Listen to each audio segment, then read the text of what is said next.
The former British intelligence officer who authored the explosive 2016 dossier alleging President Donald Trump's ensnarement by Russian intelligence has cancelled his first public appearance in years at the last minute, an event organizer confirmed on Tuesday. Ex-MI6 agent Christopher Steele had been scheduled to speak via video link about disinformation and democracy at the Reawakening the Spirit of Democracy event at the George Peabody Library in Baltimore on March 14. Jill Rosen, a media relations officer for event co-organizers Johns Hopkins University, confirmed to Business Insider that Steele had pulled out of the event. Washington Post columnist Ann Applebaum, the event's moderator, told Politico Monday that Steele got cold feet and pulled out, following advice from his legal counsel. U.S. President Donald Trump and Russian President Vladimir Putin in Helsinki, Finland, in 2018. Steele's 2016 dossier alleged widespread collusion between Russia and Trump officials. Pablo Martinez Monsiváis, Associated Press. Steele's low profile. Steele has kept a low profile since the publication of his dossier alleging the Trump campaign's ties to Russia. In 2016, Steele, the former Moscow station chief for MI6, was commissioned by private intelligence firm Fusion GPS to compel intelligence on then Republican presidential candidate Trump. Fusion GPS was initially hired by a conservative website to compile the dossier, and subsequently received funding from Hillary Clinton's presidential campaign.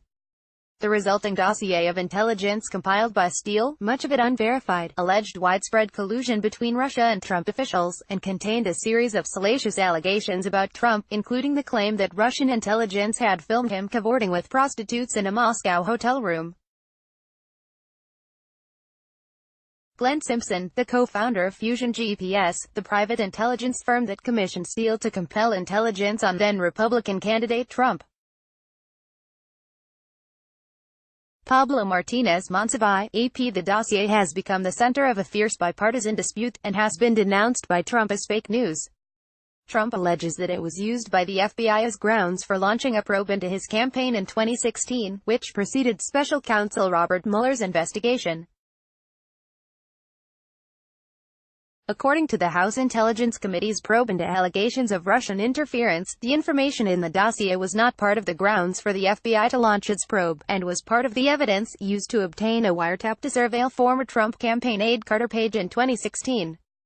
While some of its most notorious claims remain unverified, others have been proven true by unrelated investigations. Read more. Grading the Steele dossier 2 years later, what's been corroborated and what's still unclear. Robert Mueller is sworn in during a hearing before the House Judiciary Committee in June 2013. Alex Wong, Getty Images. Steele last broke his silence in a rare statement in October 2018 with a veiled swipe at Trump. He wrote in an email to the editor of Vanity Fair after he was chosen as one of its 100 most influential people, according to Sky News. In these strange and troubling times, it is hard to speak unpalatable truths to power, but I believe we all still have a duty to do so. At a time when governance is so distorted and one-sided, as I believe it currently is in the United States, the media has a key role to play in holding it accountable, he added. Business Insider has contacted Steele's private intelligence firm, Orbis, for comment. At the conference, which will go ahead next week, guests will discuss topics including the changing dynamics of political parties, the rise of disinformation and its impact on democratic societies, and the leadership role that the U.S. should play in supporting democracy around the world.